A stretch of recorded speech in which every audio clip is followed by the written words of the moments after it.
रेंतारू जो एक high school में पढ़ने वाला लड़का है जिसे देखकर सब डर जाते हैं। लेकिन एक दिन एक वागुरी नाम की लड़की उसके चेहरे का तारीफ करता है जिसे देखकर वो पहली बार किसी के प्यार में पड़ जाता है। तो कहानी की शुरुआत में हमें हमारा मेन कैरेक्टर रेंतारू को दिखाया जाता है जो अपने स्कूल में जा रहा होता है। बट उसकी चेहरा देख के ना काफी सारे लोग घबरा रहे थे। मतलब एक तरीके से तुम कह सकते हो उसे देखकर सब डरावना मानते हैं। पर तभी रास्ते में उसके कुछ स्कूल के दोस्त उसे दिखाई देते हैं जो कि दूसरे लौंडों के साथ पंगे कर रहे होते हैं। वो कुछ बदमाश लड़के होते हैं जो कि उनके साथ जानबूझ के पंगे ले रहे होते हैं। मतलब उनको चुल मच रही होती है बिना मतलब के पंगे करने के लिए। और वो लोग एक तरफ से यहाँ पर रेंतारू से भी मिलना चाहते थे और वो लोग पूछते भी है तुम्हारे क्लास में वो डरावना बंदा कहाँ है। और तभी उसके दोस्त बोलते हैं कि तो भाई फिक्र मत कर, वो काफी जल्दी यहाँ पर आने वाला है। उसके बाद तभी वहाँ पर रेंतारू आ जाता है और दोनों बंदे पीछे मुड़कर देखते हैं कि लिटरली फट जाती है क्योंकि भाई रेंतारू की शक्ल उस टाइम पर काफी ज्यादा डरावनी लग रही होती है। और वो लोग इतना ही डर चुके थे कि वहाँ से दुम दबा कर भागते हैं। और उसके बाद रेंतारू खुद के दोस्तों को समझाने लगता है कि भाई इस तरीके से लड़ाई मत किया करो। तभी उसके दोस्त बोलते हैं कि भाई तेरी वजह से सब कुछ हुआ है, तूने कुछ किया होगा, इसी कारण से वो लोग हमारे पास आए थे। उसके बाद रेंतारू बोलता है कि यार मैंने तो ऐसा कुछ नहीं किया। फिर वो थोड़ा सा याद करता है और तभी उसे पिछले रात की बात याद आने लगती है जहाँ पे वो एक कपल को लड़ाई करते हुए देखता है। वहाँ पे जो लड़की होती है वो लड़की को थप्पड़ मार के वहाँ से चली जा रही होती है और रेंतारू को लगता है शायद लड़के को बुरा लगा होगा। ये देख के वो अब जाता है उस लड़के के पास थोड़ा सा सिंपैथी देने के लिए। लेकिन यार वो लड़का उसकी शक्ल देखकर काफी ज्यादा डर जाता है और वहाँ से भाग जाता है। और ये बात सुनने के बाद उसके दोस्त बोलते हैं कि यार ये तो बहुत ही ऑब्वियस सी बात है, तेरी शक्ल देखकर तो कोई भी डर जाएगा। और खैर उस बंदे ने तेरी शक्ल रात में देखी थी, क्योंकि यार तू रात में किसके पास जाएगा तो भाई उसकी आत्मा परमात्मा के पास चली जाएगी।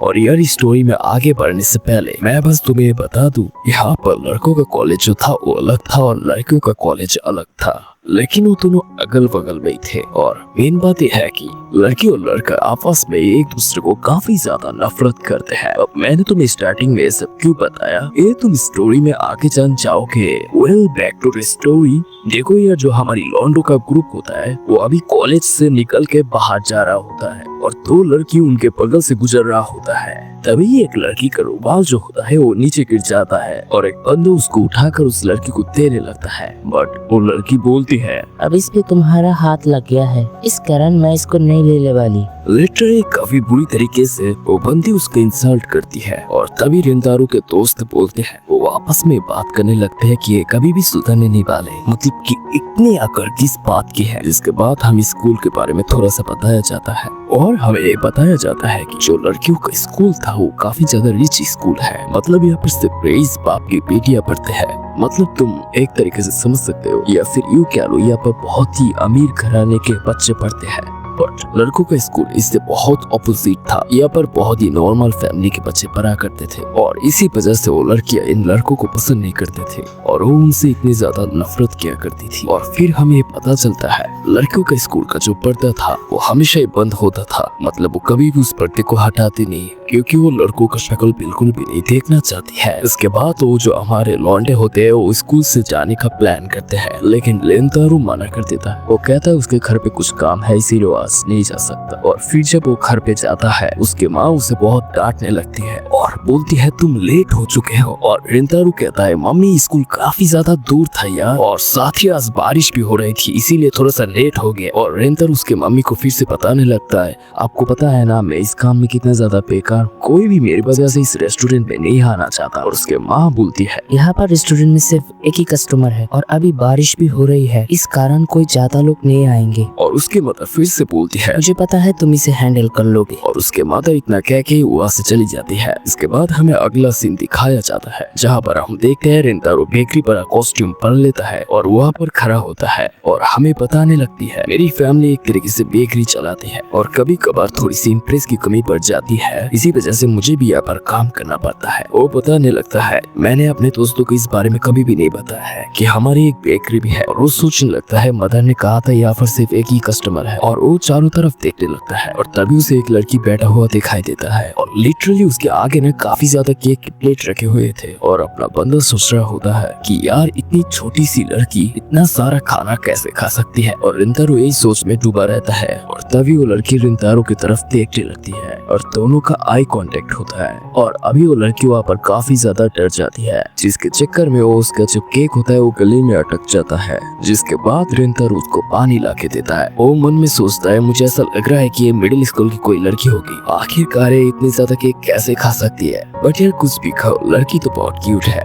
वहाँ पर जो लड़की होती है वो काफी ज्यादा डर गई थी, जिसलिए वो थैंक्स बोल के फटाक से वहाँ से भाग जाती है। और रिंतारो आगे सोचने लगता है कि शायद मुझे लगता है कि मेरी वजह से वो डर गई। रिंतारो की मदर उस लड़की के बारे में रिंतारो को कहने लगती है कि उसका नाम वाकुरी है और वो काफी टाइम से हमारी शॉप में आती है। इसके बाद रिंतारो उसके मॉम से बताता है लगता है वो अब यहाँ पर दोबारा नहीं आएगी क्योंकि वो मुझसे डर गई है। इसके बाद उसकी मदर उससे बोलने लगती है तुम सभी इंसानों को ना एक तरीके से मत समझा करो, मतलब वो किसी को भी ना अपनी शक्ल से जज नहीं करती। वो एक बहुत ही अच्छी लड़की है, तुम अपनी जिम्मेदारी मत माना करो सब चीजों को लेके। अगर वो शॉप पे नहीं आती तो मैं उसको जबरदस्ती लेके आऊंगी मेरी शॉप पे। और हमें अगले दिन का सीन दिखाया जाता है और हम अपने रिंतारो को देखते हैं जो अकेला क्लासरूम पे बैठा हुआ था और अभी वो इन्हीं सारी चीजों के बारे में सोच रहा था। और वो लिटरली ये सोच रहा होता है कि वो आज एक मिडिल स्कूल जाएगा और वहाँ पे जाकर उस लड़की को देखेगा और उससे माफी मांगेगा। और उसके बाद रिंतारो के दोस्त वहाँ पर उससे मिलने के लिए आते हैं।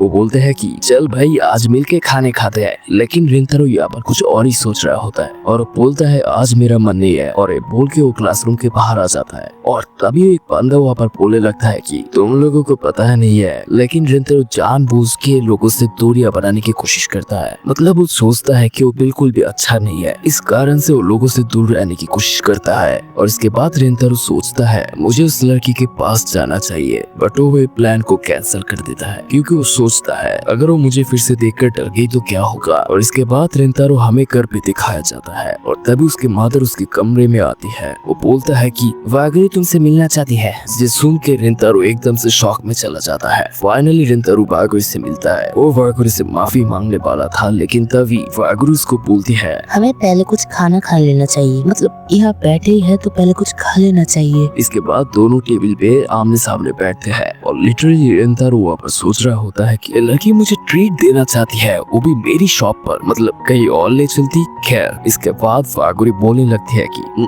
मुझे माफ करना, मैंने कल भाग गई थी बिना कुछ तुम्हें बोले। रिंतारो शॉक्ड होता है। उसके बाद रिंतारो बोलता है तुम एक बार खा लो, मतलब मैं तो एक खाता रहता हूँ। और वो दोनों वहाँ पे थोड़ा नौटंकी करने लगते हैं, मतलब पहले तुम खा लो, पहले तुम खा लो, यही सब। इसके बाद वागुरी फाइनली केक खाने लग जाती है और बताती है मुझे काफी ज्यादा अजीब सा लग रहा है और सच बताओ तो मुझे यहाँ के केक बहुत अच्छे लगते हैं। और रिंतारो उसे खाते हुए देख के अंदर से काफी ज्यादा सेटिस्फाई होता है, मतलब उसको लग रहा होता है कि उसे काफी ज्यादा अच्छा लग रहा है। और वागुरी कहने लगती है तुम तो कल हैरान हो गए हो कि मुझे इतना सारा केक खाते हुए देख के। और रिंतारो कहने लगता है अरे नहीं नहीं मैंने ऐसा नहीं सोचा, लेकिन वो मन में सोचने लगता है हाँ यार मैं तो यही सोच रहा था। और लड़की बताते है कल ना बहुत सारा बारिश हो रही थी, इसीलिए मैंने सोचा कुछ एक दो केक और खा लिया जाए, इस कारण मैं वहीं पर बैठी रह गई थी। इसके बाद दोनों आपस में अपना नाम पूछते हैं। वागुरी रिंतारो को देख के काफी ज्यादा अच्छी से बात कर रही होती है और रिंतारो सोचता है मैंने पहली बार ऐसा इंसान देखा है जो मुझसे खुद मिलना चाहती हो, जो मुझे देखकर बिल्कुल भी डर नहीं रहा था। मतलब मेरी मम्मी के बाद यही एक इंसान है जिसने मेरी फेस से मुझे जज नहीं किया। और इसके बाद वागुरी बताने लगती है सच बताओ तो मैं वहाँ पर तुम्हारी शक्ल देख के भागी नहीं थी, और ऐसा नहीं है मैं तुम्हारी शॉप पे पहली बार आई थी और तुम मेरी मदद पहली बार कर रहे थे, तुमने कभी नोटिस ही नहीं किया होगा। और रिंतारो भी शायद मन में सोचने लगता है कि हाँ ये हो सकता है कि मैंने कभी नोटिस नहीं किया। इसके बाद रिंतारो तभी चिल्लाते हुए बोलता है अच्छा तुम फिर कल भाग क्यों गई थी। और तभी उस शॉप पे उसकी मदर और एक औरत भी थी। उसकी मदर बोलती है कि बच्चे थोड़ा धीरे बात कर लो, मतलब इतना तेज थोड़ी ना बोला जाता है। जिसके बाद वागुरी बताने लगता है कि मुझे पहली बार कोई लड़का इतनी देर तक घूरे जा रहा था, इस वजह से मुझे काफी ज्यादा शर्म आने लगी थी और मैं वहाँ से भाग गई। और ये सुन के रिंतारो काफी ज्यादा घबरा जाता है, मतलब उसको जब भी कोई बंदा देखता है हमेशा ही डर के भाग जाता था।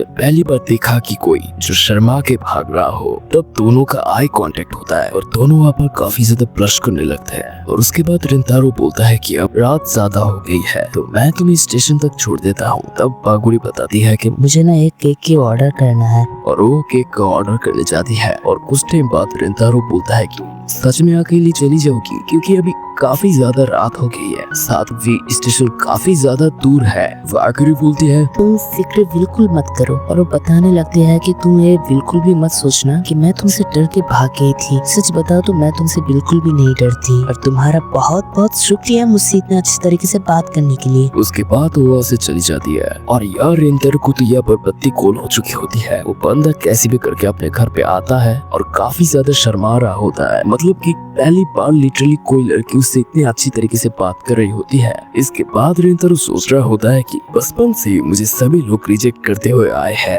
वागुरी को उसी बात को याद करे हुए जा रहा होता है और उसकी हार्ट बीट काफी ज्यादा तेज हो गई होती है। और वो बंदा बार बार ये सारी चीजें सोचे जा रहा होता है कि वागुरी कैसे उसकी तरफ देख रही थी, कैसे उसके साथ बात कर रही थी और ब्लश कर रहा होता है। और तभी उसकी मदर कमरे में आती है और वो बताती है कि वागुरी से अपना केक यहाँ पर भूल गई होती है और वो अभी ज्यादा देर दूर नहीं गई होगी, तो तुम उसे जल्दी से जाके दे के आ। और तभी हमें वो फिर से दो बदमाश दिखाए जाते हैं और वो दोनों वागुरी को यहाँ पर छेड़ रहे होते हैं और वो बोल रहे होते हैं कि तुम काफी ज्यादा क्यूट हो, भले ही तुम्हारी हाइट काफी ज्यादा छोटी है फिर भी तुम क्यूट हो, चलो फिर थोड़ी मस्ती करने चलते हैं। और रिंतारू को हमें दिखाया जाता है कि जो कि काफी स्पीड में वागुरी को ढूंढ रहा होता है। मतलब वो चारों तरफ देखता है लेकिन कहीं भी उसे नजर नहीं आ रहा था। इसके बाद रिंतारू की नजर उन दोनों पर जाती है और वो दोनों बात करने लगते हैं। तुमने आखिर रिंतारू के साथ क्या कर रहे थे? मतलब कि वो इतना ज्यादा बदसूरत इंसान है, तुम उसकी गर्लफ्रेंड तो बिल्कुल भी नहीं हो सकती। और वो दोनों उसके बाद वहाँ पर लिटरली रिंतारू का काफी ज्यादा बुराई करने लगते हैं और बोलते हैं तुम्हें ना उससे थोड़ा दूर रहना चाहिए, नहीं तो तुम्हें भी काफी ज्यादा परेशानी हो सकती है। रिंतारू को वहाँ पर मदद करने जाना था लेकिन वो काफी ज्यादा डर गया था, ये सोच के कि वागुरी भी उसे कहीं बुरा लड़का ना समझ ले, क्योंकि एक तरीके से उसका कॉलेज भी काफी ज्यादा बेकार है, साथ में वो भी काफी ज्यादा बुरा दिखता है। खैर तभी वागुरी बोलती है कि तुम लोग क्या सच बोल रहे हो? ये सुन के रिंतारू डर जाता है और वागुरी फिर से कहने लगती है, तुम किसी के बारे में सोच के उसे ऐसे ही जज नहीं कर सकते। अगर तुम उससे बात करोगे तो तुम पता चलेगा वो कितना ज्यादा अच्छा लड़का है। और वागुरी उन्हें और भी ज्यादा बेकार बोलने लगती है। तुम दोनों अफवाह फैलाते हो और उसे बदनाम करते हो कि तुम दोनों जो हो काफी ज्यादा बेकार हो। ये सुन के उन दोनों बंदे की सटाक जाती है और उन दोनों बंदों से एक बंदा लिटरली गुस्सा हो जाता है और वो वागुरी को पंच मारने ही जाती है। और तभी रिंतारू उसी टाइम पर वहाँ पर एंट्री लेती है, जिस वजह से वो पंच उसको लग जाती है। रिंतारू को जो असर होता है वो उस वजह से थोड़ा सा सामने जाकर टकरा जाती है, जिस वजह से उसको चोट लग जाती है और उसके हेड से खून बहने लगती है। और रिंतारू बोलता है कि आखिरकार तुम इसके साथ क्या करने वाले थे? मतलब ये बात वो उन दोनों बंदों से गुस्से से बोलता है और ये देख के उन दोनों बंदों के ऊपर काफी ज्यादा फट गई थी। वो धूम धमाका वहाँ से भाग जाते हैं और वागुरी ये देख के काफी ज्यादा डर जाती है और रिंतारू से काफी ज्यादा माफी मांगने लगती है और बोलने लगती है कि सब मेरे कारण हो गया, प्लीज मुझे माफ कर दो। और रिंतारू बोलता है कि तुम्हें माफी मांगने की जरूरत नहीं है, उनकी पंच मेरे को बिल्कुल भी नहीं लगा, मेरा सर थोड़ा सा दीवार में लग गया था, इस कारण थोड़ा सा खून बह रहा था, तुम इसकी फिक्र बिल्कुल भी मत करो और एक तरीके से मेरे लिए पनिशमेंट है। और खैर एक काफी ज्यादा अच्छा था। वागुरी पूछती है कि क्या मतलब तुम उसके पंच से बच सकते थे? और वो बोलता है कि हाँ मैं बच सकता था, बट मुझे तुम पर एक तरीके से ट्रस्ट नहीं हुआ, जो कि मुझे बुरा समझती हो। मतलब मुझे लगा तुम भी बाकी लड़कियों की तरह होगी, बट ऐसा नहीं है। वो काफी ज्यादा माफी मांगने लगता है। इसके बाद वागुरी वो बोलने लगती है, इसमें तुम्हारी गलती नहीं है, तुम्हें माफी नहीं मांगनी चाहिए। और रिंतारू ये मन में सोच रहा होता है कि सच में यार लड़की काफी ज्यादा अच्छी है, मतलब कि मेरे जैसे इंसान को अच्छा मानती है। इसके बाद वागुरी उसके सर साफ करते हुए बोलने लगती है कि आखिरकार मुझे समझ नहीं आ रहा लोग इतने तुमसे डरते क्यों हैं? तुम तो इतने ज्यादा अच्छे इंसान हो। और वो बोलते हैं कि मुझे माफ करना, मैं तुम्हें बोलना भूल गई और मेरी जान बचाने के लिए तुम्हें बहुत बहुत शुक्रिया। और रिंतारू ये बात सोचने लगता है कि मैं कितना ज्यादा अजीब हूँ, दूसरों के कारण मैं अपने आप को पीछे धकेलता गया। आज पहली बार मुझे किसी ने धन्यवाद बोला है। सच बताऊं ना, मुझे बातें और भी काफी ज्यादा सुनना है। इसके बाद रिंतारू उसे छोड़ने के लिए स्टेशन पे चले जाता है। इसके बाद सीन शिफ्ट होता है और हमें अगले दिन का सीन दिखाया जाता है, जहाँ पर रिंतारू हमें अपने क्लास में दिखाया जाता है और वो काफी ज्यादा घबरा रखा होता है। मतलब एक पूरी रात से वो बंदा सो नहीं पाया और केवल वागुरी के बारे में ही सोचे जा रहा था। और तब रिंतारू उन लड़कियों के कॉलेज की तरफ देखता है जिसके पर्दे लगे हुए होते हैं। तभी वो नोटिस करता है जो लड़कियों के पर्दे लगे हुए होते हैं उसे कोई ओपन करने की कोशिश कर रहा था। और यार लिटरली इसके बाद वो पर्दा वहाँ पर खुलता है और रिंतारू जो देखता है वो देख के उसके होश उड़ जाते हैं, क्योंकि वो पर्दा किसी और ने नहीं वागुरी ने खुला था। और फिर इन दोनों का काफी लंबा आई कांटेक्ट होता है, जिसके बाद रिंतारो और ज्यादा घबरा जाता है और वो अब जल्दी से अपना पर्दा लगा देता है और उसका फाइनली पता चल चुका होता है कि जो वागुरी है वो मिडिल स्कूल में नहीं पढ़ती। एंड इसी के साथ एक कमाल का एपिसोड खत्म होता है। और एक बात, तुम लोगों ने जिन्होंने मेरी शॉर्ट को बहुत बहुत सपोर्ट किया, तुम्हारे इस सपोर्ट की वजह से मैं वीडियो बना पा रहा हूँ। So I really thankful to you guys। अगर तुम्हें मेरी एक्सप्लेनेशन अच्छा लगी तो इस वीडियो को शेयर और कमेंट करो एक्सप्लेन टू, और लाइक में रखते 100। अगर तुमने कंप्लीट कर दी तो मैं इसका नेक्स्ट एपिसोड जल्दी लाऊंगा। तो आज के लिए इतना ही, मुलाकात होगी अगली वीडियो में, तब तक के लिए सायोनारा।